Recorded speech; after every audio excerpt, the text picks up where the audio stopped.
This meeting is being recorded.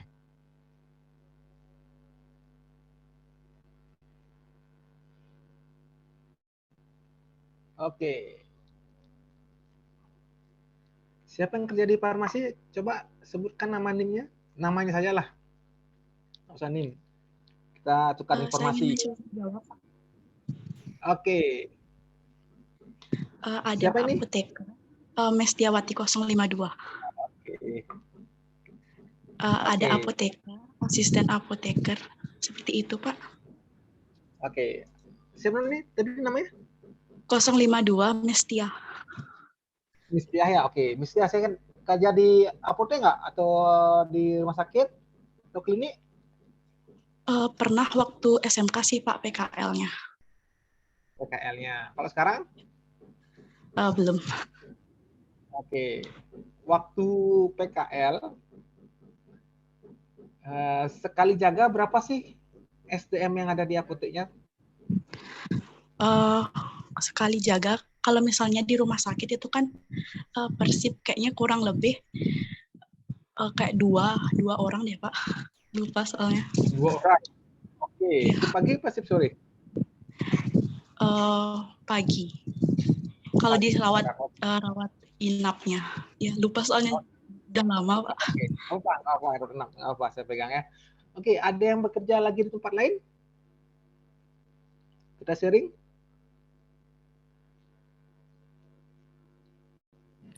Digit, Pak. Iya, Putih, Pak. Oke, silakan. Saya, Siapa Pak. namanya? Namanya siapa? Siapa namanya? Mediana. Dedi, Pak. Dedi. Oke, Dedi, coba Dedi. Kalau Dedi Ya, coba Pak. nih. Ya. Jaga di apotek berapa orang yang jaga? Kalau untuk di apotek yang saya kerja itu jumlah anggotanya kan 5, Pak. Ya. 5 di. Jadi Sekarang 4, Pak. 4. Yang satunya apotekernya. Ya. Yang kedua itu ada kortek, yang selain apoteker penanggung jawabnya korteknya. Yang ketiga ada MD-nya atau enggak asisten apotekernya, Pak. Kalau kerjanya itu biasanya 2 shift. Yang pagi itu biasanya apoteker sama asisten atau enggak MD-nya. Kalau yang sore itu ada kortek kayak penanggung jawab selain apoteker, itu sore biasanya sama asisten atau enggak korteknya dia sendiri. Apingnya? Ya, apingnya. Sejenis aping tapi bukan aping, Pak. Gimana? Senior yang sana. Gitu. Oke, deh. Ngerti. Jadi 2 ya. Ada 4 orang. Oke, terima kasih. Jumlah kunjungannya berapa sehari? Tergantung, Pak. Kalau di sana, kalau pas saya dulu, kalau jumlah kunjungan itu rata-rata di atas 60-70, Pak. Oke, berapa lama ada apoteknya? Kalau soalnya saya kerjanya dulu di gini, Pak, di Kimia Farma, jadinya kan ada sistem rolling tuh, Pak. Jadinya ada yang apotek baru, ada yang apotek udah lama gitu. Kalau yang baru itu sekitar 30, 40, 50-an lah, Pak. Kalau yang lama itu udah sampai 70-an, di atas 80 dah, Pak, kunjungannya. Kalau selama saya mencatat jumlah obat-obat yang keluar gitu soalnya. Terima kasih atas masukannya di Kimia Farma ya. Terima kasih. Ya, terima kasih, Pak. Nah, jadi sebenarnya rata-rata kunjungan 80 ya. Jadi gini, penurunan sebenarnya kenapa saya belajar sumber daya kefarmasian ini, alasannya simpel.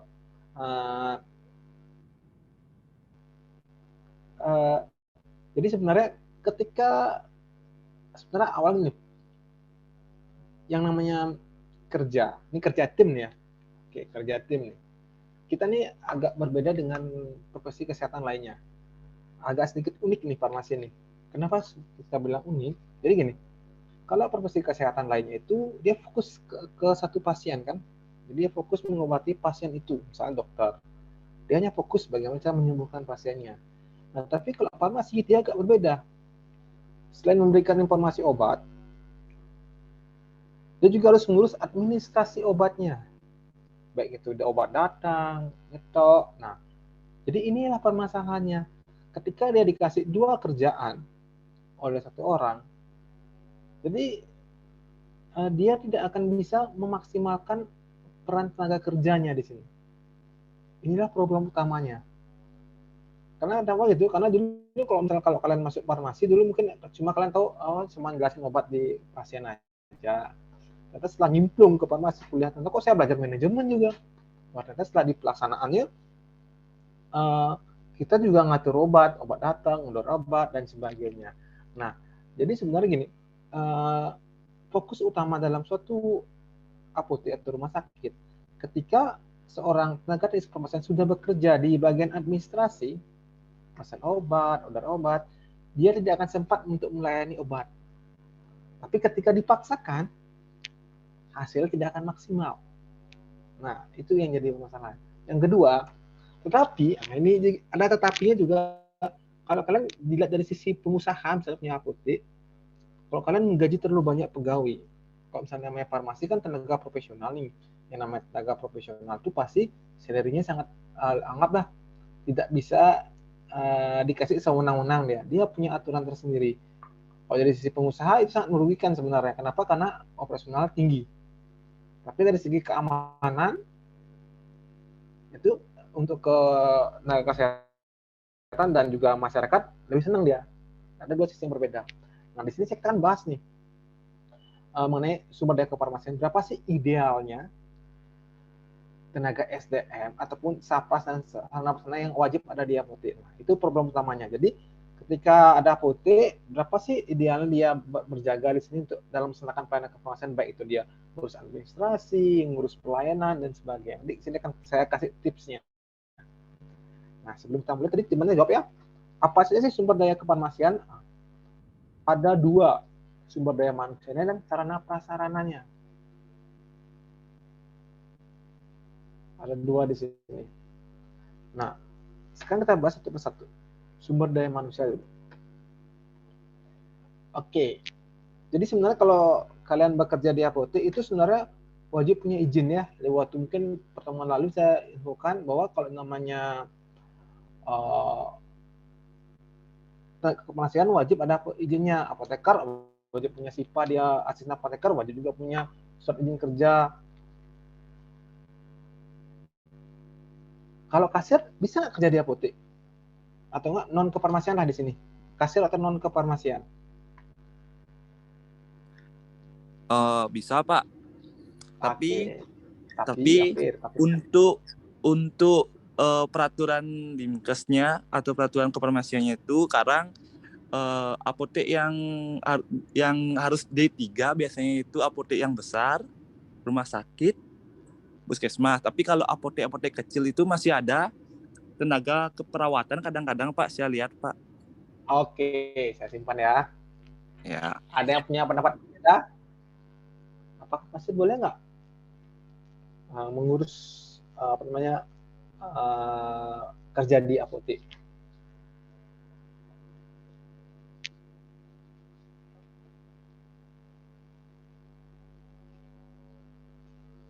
Mohon maaf Pak, boleh diulangi Pak pertanyaannya Pak? Oke, boleh nggak tenaga non kefarmasian bekerja di apotek?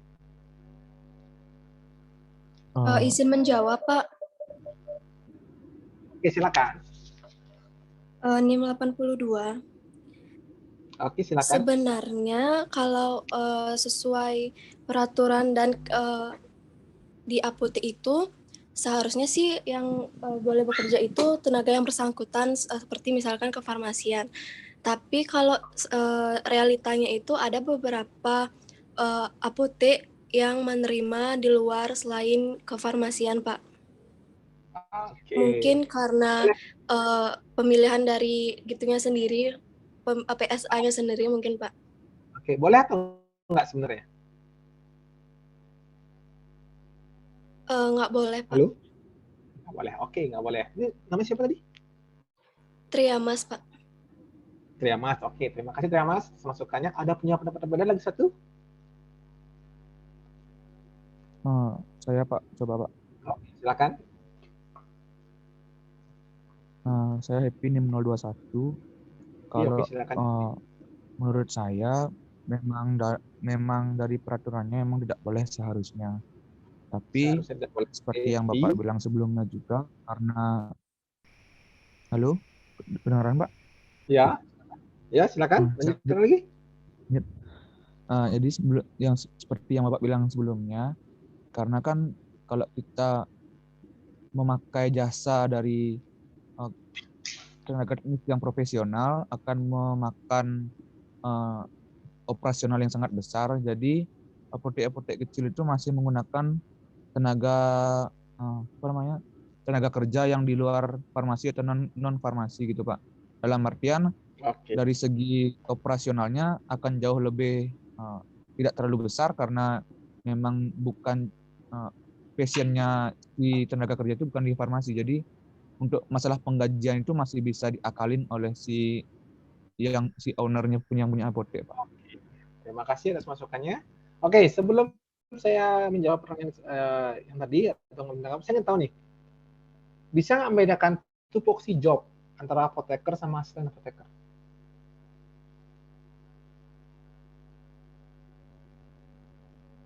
Bisa nggak membedakan apa sih kerjaan apoteker, apa kerjaan asisten apoteker? Bisa nggak membedakan? Oke, silakan apoteker, apa bedanya sama asisten? Izin menjawab Pak. NIM 08. Oke, silakan. Dedi Antara Pak. Oke, Dedi, silakan Dedi. Kalau menurut saya Pak ya, tugas apoteker Pak ya, yang selama ini saya lihat Pak ya. Iya. Apoteker itu kan penanggung jawab apotek. Ya. Jadi tugas apoteker itu kurang lebih dia yang mengawasi apoteknya kayak pengorderan obat, kayak yang nerima kayak supervisor, pokoknya yang mengurus hal-hal penting dalam apotek. Kalau asisten apoteker itu kan tugasnya menurut saya itu sebagai orang yang melayani pasien, kayak dia yang bertanggung jawab dalam penjualan Pak, kayak penjualan kayak pelayanan, penjualan dan lain-lain. Kalau misalnya dalam kurung sebagai penerima kayak penerima barang dari PBF juga bisa sebenarnya diterima oleh asisten, tapi harus dengan persetujuan dari apoteker. Gitu, Pak. Menurut saya. Terima kasih Pak. Terima kasih ya atas masukannya. Ada punya pendapat yang lain? Ada punya masukan yang berbeda? Ada punya masukan berbeda?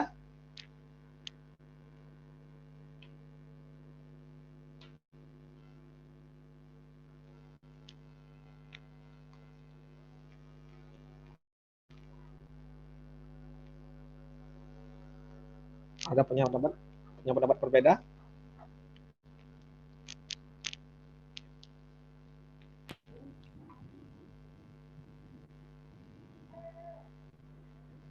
Ada punya masukan yang berbeda? Ayo, siapa yang mau? Punya atau nggak dari segi pengalaman mungkin melihat? Boleh, nggak apa-apa. Tambahan sedikit Pak dari saya Pak. Ya, silakan. Ya, tambahan dari saya sebenarnya dari jawaban Dedik tadi itu sama sebenarnya, tapi kan tergantung juga apoteknya pembagian tugasnya seperti apa. Nah, kalau dari pengalaman saya sih di tiap apotek itu bakalan ada yang ngurusin administrasinya. Habis itu kalau apotekernya itu kan seperti yang Kak Dedik bilang tadi itu dia tuh sebagai controllernya dia. Jadi semua kontrol itu ada di bawah tangannya si apotekernya ini. Entah itu pengadaannya mau dipegang langsung oleh si apotekernya atau entah itu akan diturunkan ke asisten apotekernya. Itu kan nanti kontrolernya tetap ada di si apotekernya ini. Mungkin itu sih Pak. Sekarang kan apalagi di apotek banyak nih sekarang gininya job desk kerjanya. Mungkin itu dari penjualan di luar apotek dalam artian online penjualan online itu mungkin di Tokped atau buat website sendiri, mungkin itu juga lewat IG mungkin promosinya itu kan pasti ada job desk tersendiri. Nanti itu mungkin pasti dibagi oleh si controllernya ini, si apoteker ini kepada asisten-asistennya di bawah ini, Pak. Gitu sih Pak kalau dari saya. Oke. Terima kasih ya atas masukannya. Jadi sebagai guys hampir benar semua, tapi yang paling simpel lu gini. Bedanya nanti kalian antara apoteker sama asisten apoteker gini. Untuk informasi obat, biasanya yang di depan nih ada konseling, ada yang minta layanan informasi obat. Itu yang di depan itu adalah apotekernya. Jadi dia sebelum dia menyerahkan obat ke pasien, misalnya apoteker ngecek. Tadi temannya bilang pengawasan, betul pengawasan dia. Jadi lebih ke informasi obat. Jadi kalau asisten apoteker, dia lebih fokus ke penyiapan obatnya. Masukkan ke klip, nyampur obat, itu asisten apoteker. Nilai lebihnya beda dia. Karena kalau namanya apoteker, dia pasti akan lebih banyak, nanti kalau kalian jadi apoteker, lebih banyak kalian belajar ke teori. Contohnya gini, farmaseutika. Berapa semester kalian dapat? Hanya 1 semester kan, 1 SKS. Nah, sedangkan kalau kalian kuliah D3 itu kan asisten apoteker nih. Dia dapat praktek untuk peracikan obat itu lebih banyak dia. Nah, jadi di sini kalian bisa lihat kesimpulannya bahwa apoteker itu hanya melihat atau memberikan lebih bertanggung jawab dalam satu pengawasan bersama. Dan ketika di lapangan, ketika prakteknya, dia lebih banyak ke layanan informasi obat atau enggak mengecek obat A udah belum dimasukkan. Kemudian ada pasien bertanya, apoteker mendapatkan obat. Asisten apoteker hanya boleh lebih baik hanya fokus pada penyiapan obat. Jadi terlihat job desk bedanya mereka itu di sana sebenarnya. Tapi ketika di lapangan campur aduk biasanya. Tapi sebenarnya itu bedanya. Apoteker lebih fokus dalam artinya interaksi dengan masyarakatnya, sedangkan asisten lebih fokus dalam peracikan tentang penyiapan obatnya. Kemudian dari segi obat yang datang, asisten apoteker yang memiliki izin ya hanya boleh menandatangani faktur datang aja, obat datang dicek sama asisten apotekernya, boleh tanda tangan, tuliskan izinnya. Jadi biasanya obat keras, obat perfusor itu boleh asisten apoteker, tapi untuk narkotika sama psikotropika wajib apoteker yang mengeceknya. Sampai sana bisa membedakan perbedaannya? Paham? Paham, Pak. Paham ya? Nah, kalau kasir sebenarnya ketika belajar kalau biasanya namanya apotek kan namanya praktek kefarmasian. Praktek kefarmasian yang bisa dilakukan oleh tenaga kefarmasian yang memiliki izin. Yaitu ada 2, apoteker sama asisten apoteker. Nah, kalau kasir sebenarnya kalau dia menyerahkan obat itu tidak boleh ya. Kasir hanya bertugas dalam pembayaran. Jadi pasien bayar obat, kasir yang gini. Yang ngambil uangnya dibayarkan kembaliannya kepada pasien. Itu tugas kasir sebenarnya. Tapi ketika di lapangan campur aduk lagi dia. Oke, sampai sana paham ya? Kenapa sih nggak ketat pemerintah? Jadi kalau misalnya ketat pemerintah, jadi kasihan nih pengangguran tambah banyak dia. Kalau pengangguran tambah banyak kan otomatis ya rugi juga pemerintah. Nah, kenapa masih di apotek itu masih dianggarkan nih kalau kasir boleh kerja di apotek? Karena ini alasannya. Oke, sampai sana paham ya? Paham? Ada pertanyaan? Semua pelaksanaan kefarmasian, baik itu juru racik, penjualan obat, harus petugas kefarmasian. Ada pertanyaan enggak?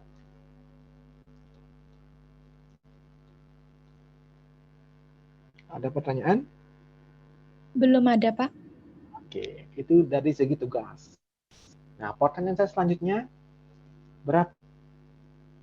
berapakah jumlah ideal SDM tenaga kefarmasian? Ayo, ada yang bisa jawab nggak? Berapa sih idealnya? Izin membantu menjawab, Pak. Oke, silakan.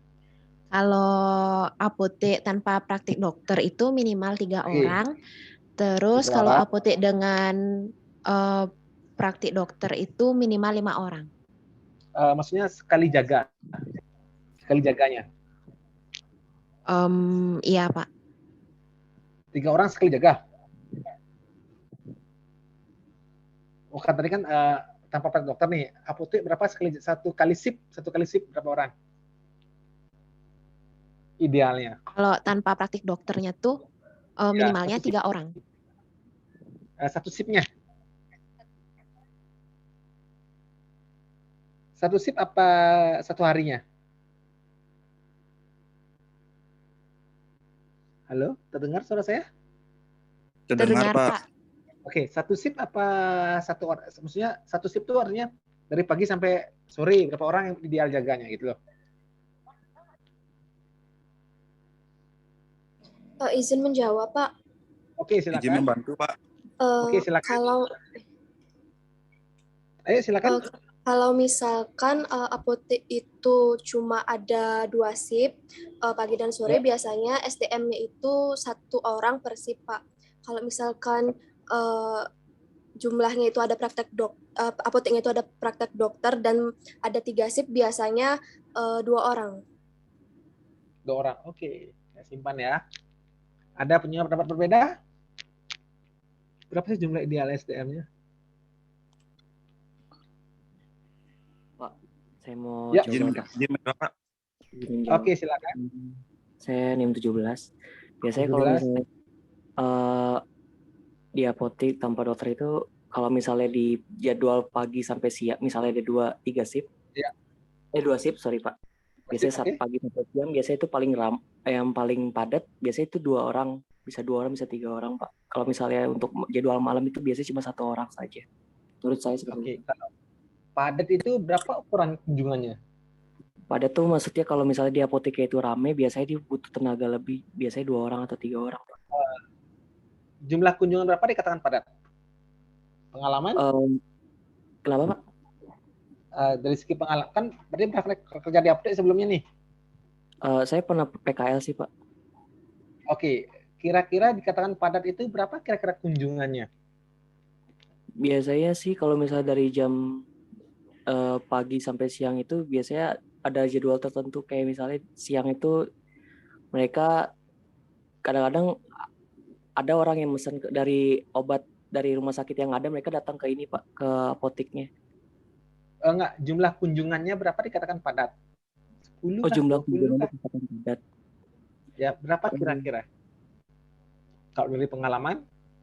Kalau misalnya kalau saya sih kalau misalnya pagi atau siang bisa sampai ini, Pak, bisa sampai misalnya 1 jam atau 2 jam itu bisa sampai 10 sampai 15 orang. Oh, berarti rata-rata 7 ya kalau 2. Iya, ya 5 ya kalau lebih ya. Iya, 5. Oke, saya simpan ya. Oke, sekarang saya bahas ini. Jadi sebelum kita bahas ini, ada apoteker dan asisten apoteker. Kita bahas 2 ini dulu ya, apoteker sama asisten. Kalau kasir itu nanti tergantung dari apoteknya.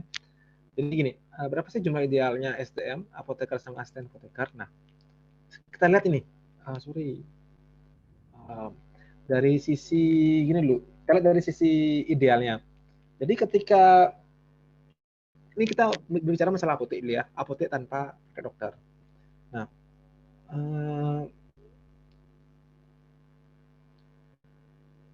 jadi gini, ketika nih kunjungan, kita kan waktu minggu lalu kan saya pernah bahas kunjungan atau penjualan yang kalian perhatikan. Nah, gini, ketika kalian memilih kunjungan, jadi idealnya misalnya satu shift nih, satu shift itu dapat kunjungan misalnya 50 orang, 50 lebih kan, itu minimal ada 2 pegawai dia, minimal 2 pegawai. Jadi selama satu shift kunjungan misalnya dari jam 8 sampai jam 3, itu kalau misalnya kunjungan sampai 50 orang, itu minimal harus ada 2 pegawai. Jadi ketika kunjungan total itu adalah 100 orang, kalian perhatikan ini. Misalnya pagi cuma kunjungan 30 orang. Cukup 1 orang itu. Tapi kalau malam misalnya 70, dari jam 3 sampai jam 10 malam misalnya, itu harus ada 2 yang jaga. Itu ideal SDM-nya. Hitung-hitungannya seperti itu. Kenapa saya bilang hitung-hitungannya seperti itu? Jadi gini, ketika pasien numpuk, ini saya lihat dari sisi pengusaha dulu ya. Ketika pasien numpuk, kalian kan hanya bisa melayani 1 pasien. Ada pasien yang antre biasanya. Nah, karena kalau terlalu lama kalian melayani satu pasien belakang itu pergi dia. Jadi minimal sudah 2 nih. Jadi ketika satu selesai, satu masih kosong kan, yang dihandle sama temannya. Seperti itu. Itu ideal SDM-nya. Jadi kalian juga nggak terburu-buru menjelaskan obat ke pasien. Kadang kalau terburu-buru tuh ada beberapa yang miss tentang informasi obatnya. Kalian sebenarnya tahu, tapi karena dikejar oleh jumlah antrean yang tinggi di belakang, kadang-kadang kalian cepat jelasinnya obatnya. Kadang cuma nyerahin obat tanpa ada informasi obat. Seperti itu. Kesana paham? Paham, Pak. Paham ya? Oke. Itu paham di sana. Kemudian yang kedua, itu untuk apotek tanpa praktek dokter. Nah, ketika ada praktek dokter, itu beda lagi dia urusannya. Jadi ketika ada praktek dokter, itu minimal ada satu praktek dokter bertambah satu pegawai. Jadi misalnya gini, kunjungan 50 atau 53 kan wajib 2 tadi saya bilang. Ada praktek dokter, itu minimal ada satu lagi tenaga asisten. Jadi ketika ada satu praktek dokter dilayani oleh satu asisten apoteker, minimal. Seperti itu. Sampai sana paham? Paham ya? Nah, itu untuk asisten nih. Nah, kalau kalian mau, apoteker berapa sih idealnya dalam suatu apotek? Nah, sebenarnya kalau dari segi aturan, pernah dengar nggak? No farmasi, no service. Artinya kalau nggak ada petugas apoteker, tidak ada pelayanan. Kalau itu dilakukan, banyak apotek tutup dia. Nggak sanggup gaji apoteker, karena gaji apoteker tinggi. Nanti kalau kalian bikin suatu apotek, itu yang sebenarnya kendala utama adalah biaya operasional kita tinggi. Karena kita menggaji tenaga pegawai-pegawai yang profesional atau yang memiliki izin. Beda dengan kerja-kerja kalau kalian bikin Indomaret, itu beda lagi. Operasionalnya pasti bisa ditekan. Tapi kalau apotek yang paling mahal itu adalah gaji pegawainya, biaya operasionalnya. Itu yang paling tinggi biasanya. Sampai sana paham ya?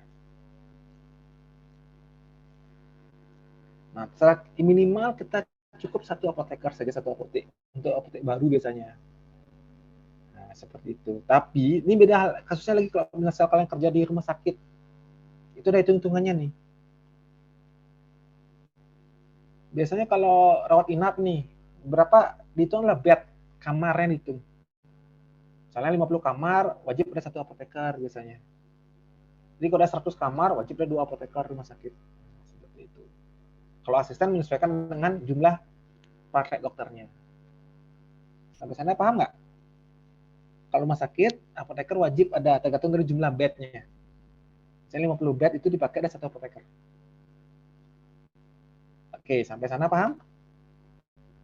Karena kalau rumah sakit kan ada rawat inapnya. Kalau apotek atau klinik kan cuma rawat jalan. Oke, ada pertanyaan mengenai jumlah SDM yang ideal? Ada nggak bayangan nggak?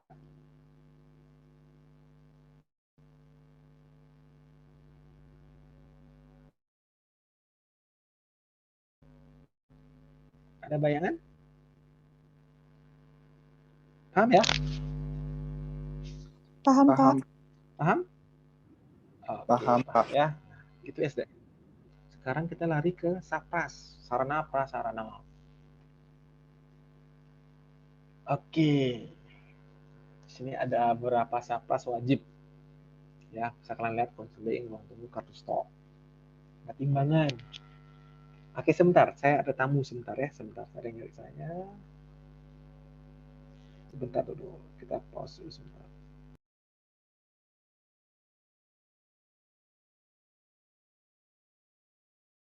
Sorry, tadi ada tamu datang ya. Nah, sampai mana tadi? Nah, sampai ini ya, SAPRAS wajib. Nah, saya pakai aturan terbaru ya. Mungkin kalau kalian yang kerja di apotek, udah pernah dengar istilah OSS. Jadi, perizinan apotek yang baru. Nah, perizinan apotek yang baru itu biasanya sekarang ini sarana prasarana yang wajib itu adalah ini 1, 2, 3, 4, 5, 6. Ini mungkin lebih banyak ke Dinkes, tapi kalau yang untuk perizinan apotek baru ini wajib ada 3. Nah, timbangan.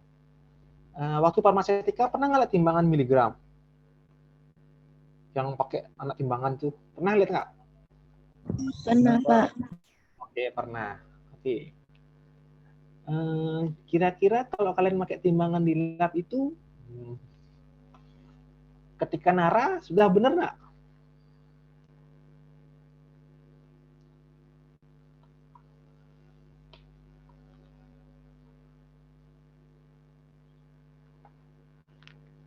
Jadi maksud saya gini, nanti kalau kalian bikin di apotek, itu kalau kalian tuh, kalau hanya menaruh timbangan saja tuh nggak diakui dia.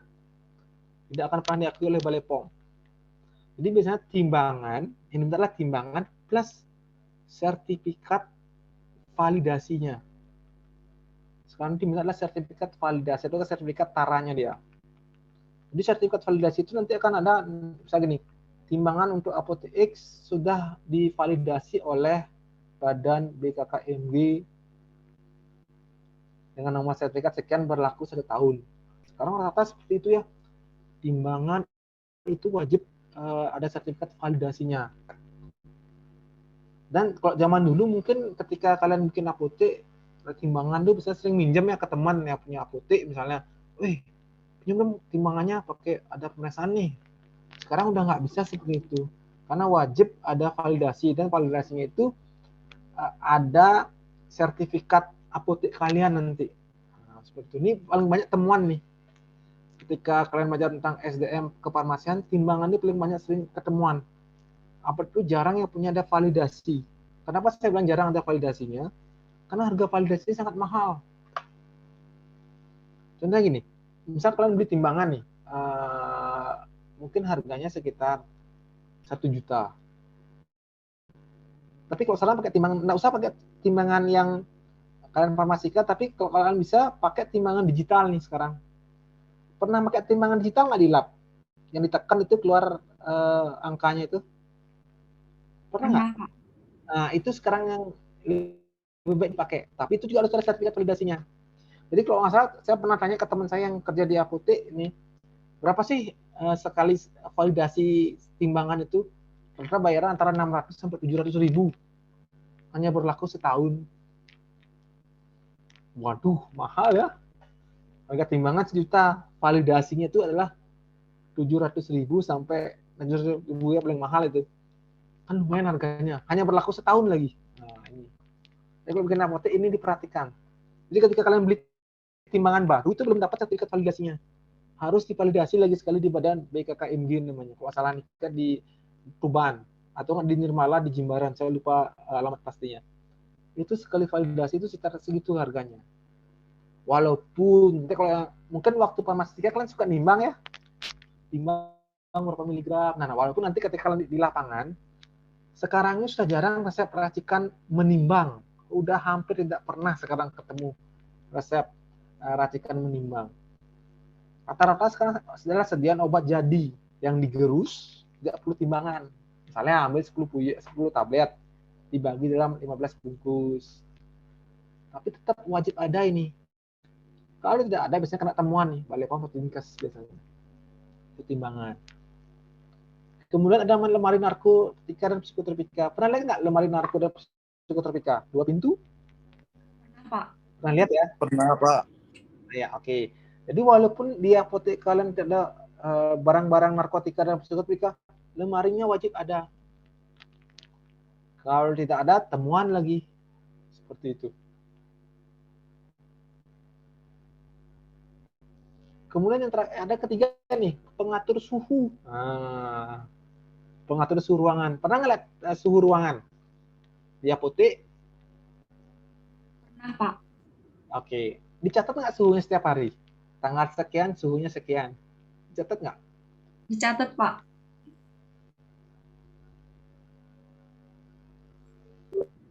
Dicatat. Oke. Termometer tervalidasi nggak?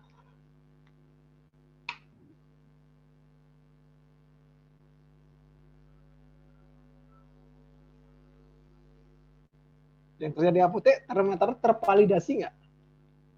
Kurang tahu, Pak. Oke, nggak apa-apa ini. Biasanya yang sering ketemuannya juga timbangan sama pengatur suhu. Jadi gini, kalau kalian nanti kerja di apotek, ada namanya pengatur suhu. Ya.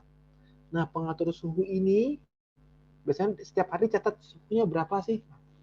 Kemudian harus tervalidasi sama kayak timbangan. Jadi pengatur suhu ada dua di apotek wajib ada ya. Yang pertama itu adalah ya, harus ada apa namanya tuh yang suhu kulkas sama suhu ruangan. Ada dua, berarti kalian semua validasikan nih. Suhu ruangan sekian, suhu kulkas sekian. Repot ya jadinya. Jadi sekali setahun tuh kalian peluang untuk validasi itu yang lebih habis paling murah 1,8, paling mahal 2,1 juta. Karena paham ya? Paham? Paham, Pak. Oke.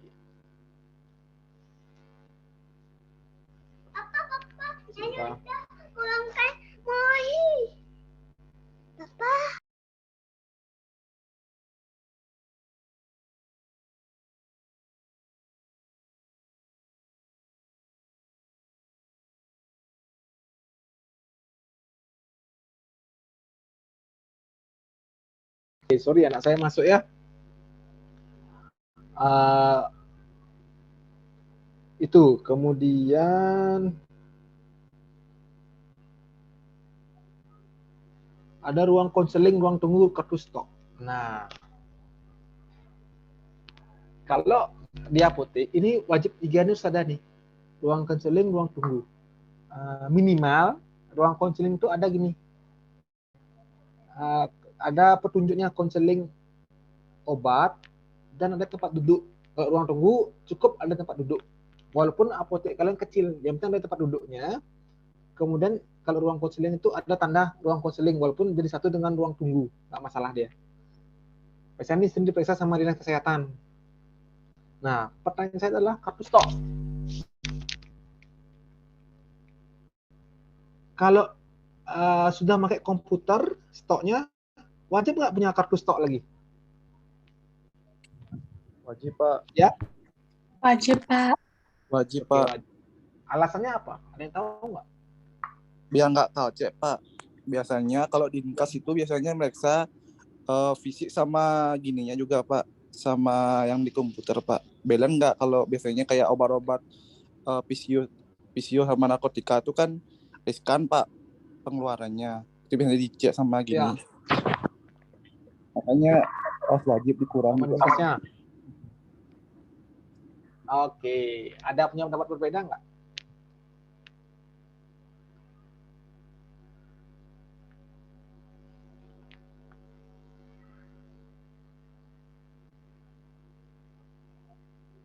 Ada punya pendapat berbeda nggak?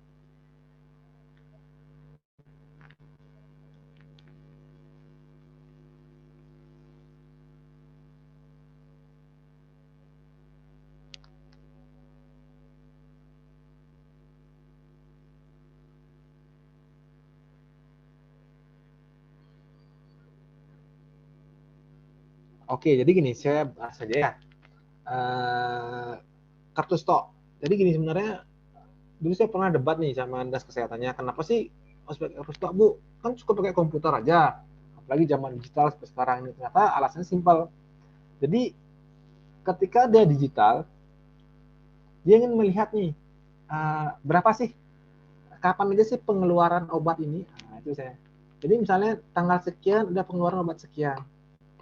Jadi pakai resep nggak ini obatnya? Nah, seperti itu. Jadi yang pakai resep itu biasanya diusahakanlah obat keras, pakai kartu stok ya, obat keras sama obat-obat narkotika psikotropika. Jadi kan terlihat di sana tanggal sekian keluar, ada resepnya tanggal sekian. Itu biasanya kenapa alasannya harus pakai kartu stok tetap. Walaupun kenyataannya tidak ada resep. Sampai sana paham nggak? Paham? Paham ya? Paham, Pak. Paham ya? Oke.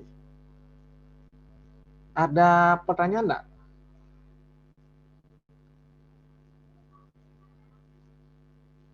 Ada pertanyaan nggak?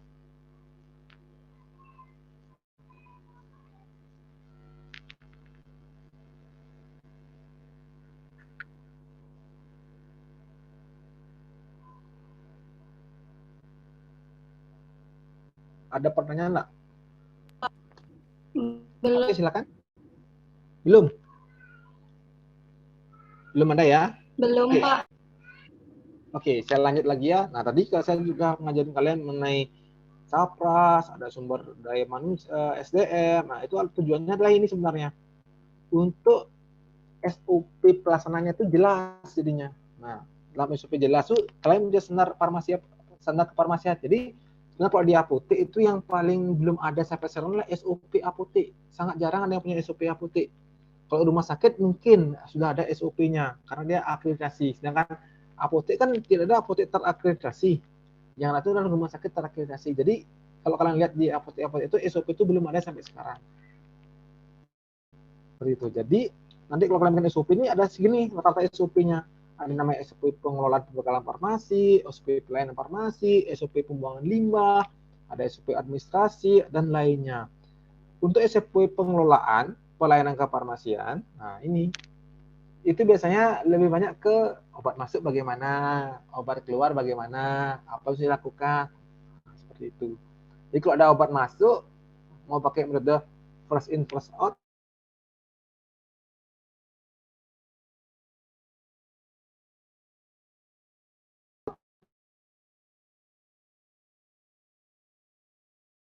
SOP seperti ini belum ada ya SOP ketentuan pasti di apotek. Kalau kalian tanya di apotek A sama apotek B itu SOP itu pasti berbeda satu sama lainnya. Itu kelemahan kita di apotek. Sama juga di rumah sakit. Ada SOP, tapi SOP baku itu belum ada sampai sekarang. Beda dengan dokter yang punya SOP. Misalnya kalau dokter tuh apa sih pertama kali dilakukan? Anamnesa. Kalau farmasi banyak hal dilakukan. Jadi nggak baku dia. Kalau kalian mau bikin skripsi tentang SOP, pembuatan SOP yang baku, bisa diangkat sebagai permasalahan untuk skripsi kalian, kalau mau. Nah, kalau limbah ini biasanya, kalau yang sekarang tuh harus ada kerjasama dengan pihak ketiga. Ada kerjasama dengan pihak ketiga. Nah, pihak ketiga ini kalau kalian lihat itu biasanya untuk mengolah limbah. Misalnya gini, yang klinik terutama. Klinik itu kan ada praktek dokter nih. Nah, praktek dokter itu kan biasanya dia harus buang-buang jarum suntik dan sebagainya. Itu sudah pengelolaan limbahnya. Biasanya pihak ketiga. Nah, pihak ketiga itu nampung limbahnya nanti itu dihancurkan. Nah, kalau administrasi itu biasanya lebih ke penyimpanan resep. Nah, seperti itu. Kalau resepnya 5 tahun, kalau resepnya udah 5 tahun, diapakan resepnya nih? Setelah 3 tahun diapakan. Nah, kalau lainnya itu misalnya gini, pemusnahan. Jadi contohnya lainnya adalah pemusnahan resep. Atau enggak pemusnahan obat. Kalau udah obat expired ini diapakan ini? Seperti itu. Oke, ada pertanyaan nggak mengenai SOP? Ada pertanyaan nggak? Izin bertanya, Pak.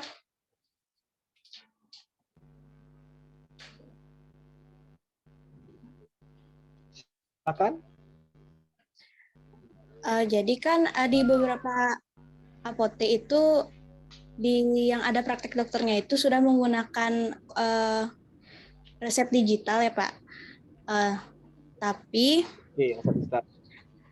Tapi ada beberapa apotek itu resep digitalnya itu harus disalin lagi menggunakan kopi resep, katanya untuk arsip. Apa emang seperti itu untuk resep digitalnya atau sebenarnya nggak perlu disalin ke kopi resep lagi, Pak?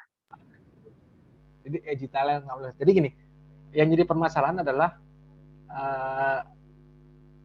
digital resep terus terintegrasi di satu klinik. Misalnya klinik A khusus resepnya dia saja. Kalau dibawa keluar itu yang nggak susah. Jadi misalnya digital itu kan bisa dalam bentuk foto kan, foto pasien. Klik, nah itu yang perlu disalin dia. Kan nggak mungkin apotek nyimpen ini, kecuali apotek punya database tersimpan dalam bentuk soft copy. Nah, tapi kan agak repot jadinya. Kalian harus minta ke pasien lagi, kalian harus pindahkan ke data komputer apotek lagi. Nah, sebenarnya kalau saya klinik A pakai e-resep misalnya, dia hanya melayani resepnya di apoteknya saja.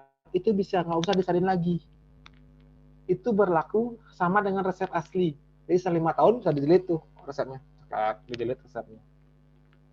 Tak usah disalin lagi kecuali klinik A lari resepnya ke klinik B gitu misalnya. Kan klinik B itu nggak punya kan database-nya dia. Dia harus bikin resep, copy resep lagi dia. Seperti itu. Sampai sana paham?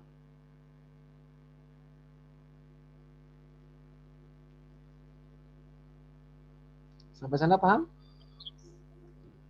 Paham, Pak. Oke, jadi sama kayak resep asli deh ya. Berlaku 5 tahun misalnya. Setelah itu silakan dimusnahkan misalnya. Tapi nanti mungkin kalian nggak dapat telemedicine, nggak dapat ya? Nah, nanti kalau nggak dapat telemedicine itu sebentar. Oke, nanti aja dah saya kasih. Biasanya kalau telemedicine itu sebentar. Saya ginikan ya. Itu kan untuk resep untuk apotek di internalnya. Tapi sebenarnya kalau sebentar saya copy sebentar ya.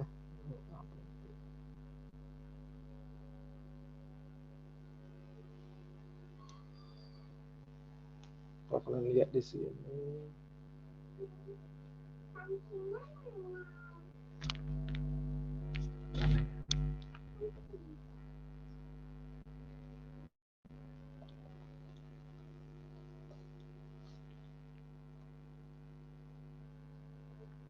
Sebentar saya lihatkan sekarang.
Terdengar suara saya? Kelihatan gambarnya? Terlihat, Pak. Nah, ini salah satu contohnya. Tapi ini biasanya Go Apotek atau nggak Halodoc biasanya. Kita kan nggak punya database resepnya. Nah, database resep itu kita salin lagi biasanya. Kecuali kalau kalian punya software sendiri untuk klinik kalian sendiri, ya nggak usah. Sana paham ya? Paham? Ini obat-obatan yang boleh untuk online untuk resep. Tapi kalau untuk resep pribadi sendiri, ya nggak masalah. Tapi untuk keluar bisa sama Halodoc kan pakai resep ya, itu yang nggak boleh. Beberapa obat nggak boleh di sini. Oke, ada pertanyaan nggak?